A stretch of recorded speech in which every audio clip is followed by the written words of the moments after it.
Посудирите меѓу првиот заменик председател на владата Беким Сали и министерот за правда Игор Филков следуваа низа реакции на социјалните мрежи. Со поддршка на вице-премиерот се изјаснија и неколку партиски опоненти.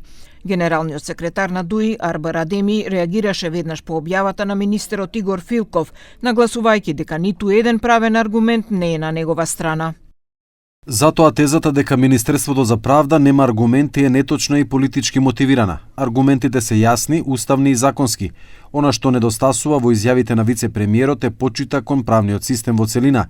На крај дозволете ми да упатам порака до господинот Сали. Почитуван колега, Уставот не е тема за телевизиски емисии, ниту средство за политички наративи, а правдата не смее да биде заложник на каква било агенда. Владата има за цел да воспостави ред по годините на институционална распаднатост, да спроведе реформи, а не да произведува конфликти.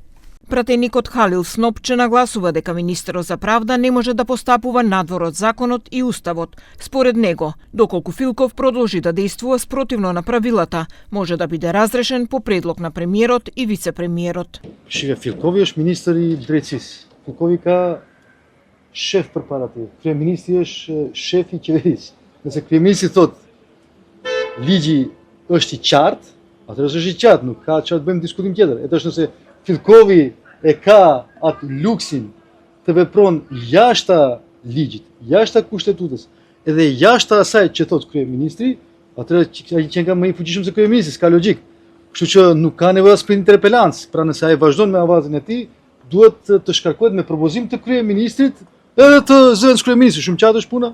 И председателот на Алијанса за албанците Арбен Таравари преку статус на Facebook застана на страната на првиот вице-премиер Беким Сали. Интересно е како државните испити во областа на медицината и стоматологијата е дозволено да се полагаат на албански јазик, а токму правосудниот испит, кој зборува за правда, не им го дава заслуженото право на студентите албанци да се изразуваат на својот мајчин јазик. Вице-премиерот Беким Сали е во право, морално и правно, напиша Таравари.